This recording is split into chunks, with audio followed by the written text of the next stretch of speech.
교사의 시각에서 한국 사회와 교육 현장을 조명하는 교사의 눈 시간입니다.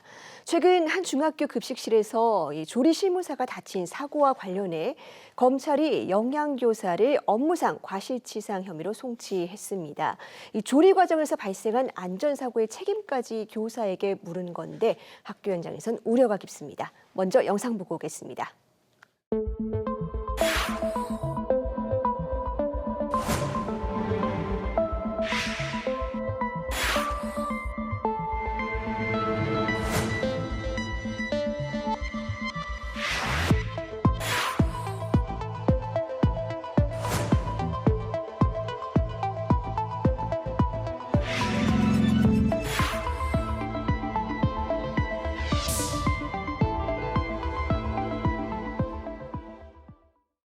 네, 학교안전법 사각지대 경기 영양교사회 윤혜정 대표와 이야기 나눠봅니다. 어서 오세요. 안녕하세요. 네, 최근에 논란이 되고 있는 급식실 사고, 어떤 일이 있었던 거죠? 네, 조금 길은데요. 2025년 7월 화성시 소재 중학교 급식실에서 조리실무사가 스틱, 믹서로 미숫가루를 혼합하던 중 손가락 1cm 정도가 절단되는 사고가 발생하였습니다. 영양교사는 즉시 119에 신고하여 부상자를 산재 전문 병원으로 이송하였으며 해당 실무사는 봉합 수술 후 회복 중으로 2월 말부터 기존 학교에 다시 출근 예정입니다. 7월 사고일 119 신고 후 경찰에서 관련 현장 조사를 실시하였습니다. 9월 19일 영양교사에게 참고인 조사 요청이 왔고 참고인 조사를 위한 준비 중인 9월 25일 A 영양교사가 피의자로 전환이 되었다고 경찰이 전하며 피의자 출석 요구를 하였습니다. A 영양교사는 바로 변호사를 선임, 준비하던 중 영양교사가 피의자로 전환된 경위를 보고받은 교육장님과 교육감님께서 경찰서에 피의자 전환에 대한 의뢰를 전달하셨습니다. 9월 29일 A 영양교사를 참고인 신분으로 재전환 통보받고 10월 13일 참고인으로 첫 조사를 받았습니다. 12월 3일 A 영양교사를 다시 피의자로 전환하였다고 경찰은 재통보하였고 12월 18일 변호사와 함께 피의자 조사를 받았습니다.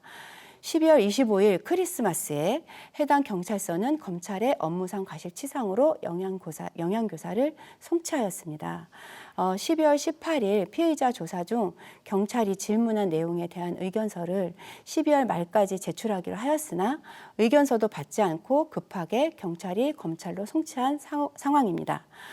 경찰은 A 영양교사를 송치 후 해당 영양교사나 변호사에게 고지를 하지도 않았습니다. 네, 참고인으로 조사받다가 돌연 피의자가 된 건데 급식실에서 이런 사고가 많이 발생합니까? 네, 학교 급식실은 짧은 시간 안에 많은 학생의 식사를 준비하여야 하는 특성상 다양한 기기와 도구를 사용을 하고 있습니다. 네. 그리고 다양한 기구와 도구를 사용하고 반복적인 작업이 이루어지는 공간입니다. 따라서 산업재해 위험 요인이 존재합니다. 또한 사고의 발생 여부는 단순히 조리 방식이나 메뉴 구성만으로 설명될 수 있는 문제가 아닙니다. 시설 여건, 인력 배치, 작업 동선 등 복합적인 요인이 함께 작용합니다. 이러한 구조적인 요소에 대한 개선 없이 특정 직군이나 개인의 책임으로 사고를 해석하는 것은 현장을 정확하게 반영하지 못하는 것입니다. 결국 중요한 것은 사고의 빈도를 단순한 강조하기보다 이미 시행하고 있는 안전관리 제도를 기반으로 학교 급식 현장의 구조적 여건을 어떻게 개선해 나갈 것인가에 대한 건설적인 논의가 필요하다고 생각합니다. 네, 제가 듣기로 조리 실무사가 처벌을 원하고 있는 것도 아니라고 들었어요. 사실 지난달 학교안전법이 시행되면서 교육활동 중에 발생한 사고는 교사가 책임을 지지 않을 수 있는 길이 열렸는데 이 급식실에는 적용이 되지 않는 겁니까? 네, 참 안타까운 현실입니다. 급식실 사고는 교육활동이 아니라는 이유로 보호에서 제외되고 있으며 이것이 이번 사안의 가장 큰 제도적인 문제입니다. 지난달부터 학교안전법이 개정되면서 교육활동 중 발생한 사고에 대해서는 교사가 형사 책임을 지지 않도록 제도가 개선되었습니다. 이는 교사가 의도하지 않은 사고에까지 책임을 지는 구조를 바로잡기 위한 매우 의미 있는 변화입니다. 하지만 문제는 학교 급식실입니다. 급식은 학생의 식생활 교육의 현장임에도 불구하고 현재 법 체계에서는 교육활동으로 명확히 포함되어 있지 않습니다. 그 결과 교실에서 발생한 사고와 학생 배식, 식사 중 학생의 사고는 교사가 보호받지만 학교 내부 시설인 급식실에서 발생한 사고는 산업안전보건법에 적용을 받는 이중적인 모순의 구조를 가지고 있습니다. 즉 명백한 법의 사각지대가 발생하고 있습니다. 이번 화성 사고는 개인의 과실 문제가 아니라 급식실을 학교 안전제도의 보호 영역 밖에 두고 있는 현행 법 체계의 한계를 드러낸 것이라고 생각합니다. 영양교사는 급식 운영 및 영양식생활 교육 전문가이지 기계의 결함이나 예상치 못한 찰나의 사고까지 예방할 수 있는 산업안전 전문가가 아니라고 생각합니다. 네, 급식실이 워낙에 어려운 공간인데 이렇게 법의 보호도 제대로 받지 못하고 있습니다. 그다음에 앞으로 급식실 사고를 막으려면 어떤 조치가 더 필요할까요? 네, 첫째, 영양교사의 직무가 명확히 보장되어야 합니다. 영양교사는 급식 운영 및 영양식생활 교육 전문가이지 기계 결함이나 산업안전을 관리하는 안전 전문가가 아닙니다. 둘째, 학교안전법 안에 학교 내 학생은 당연하고 급식실도 학교안전법 보호 대상으로 포함시키는 것이 필요하다고 생각합니다. 급식은 교육과 분리된 업무가 아니라 학생의 건강권과 직결된 학교의 필수 식생활 교육 기능입니다.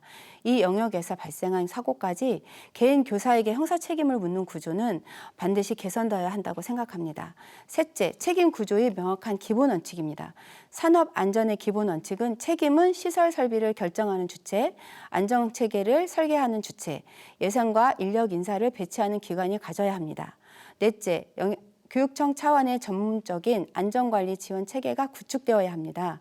현재 조리 실무사님들은 교육청에서 안전교육을 연간 24시간 받고 있습니다만 그 후속 조치를 안전 전문가가 없는 학교 현장에만 맡기고 있는 실정입니다. 제도 개선을 통하여 교육청에서 직접 전문 인력을 학교에 배치하거나 실질적인 관리 시스템을 운영하여 학교 시설과 급식실의 물리적 위험 요소를 직접 관리 책임을 하나로 하는 안전관리 체계가 필요하다고 생각합니다. 이번 화성 사고는 누가 처벌받아야 하느냐의 문제가 아니라 왜 이런 구조에서 사고가 반복될 수밖에 없는가를 묻는 계기가 되어야 합니다. 영양교사가 피의자가 될까 전전긍긍하는 학교가 아니라 오직 아이들의 교육과 건강한 식탁에만 전념할 수 있는 안전한 학교를 만들어 주시길 정부, 국회, 교육부, 교육청에 강력히 촉구합니다. 네, 안전한 학교 만들려면 처벌보다 왜 사고가 반복되는가에 초점을 맞춰야겠죠. 네. 오늘 말씀 고맙습니다. 네, 감사합니다.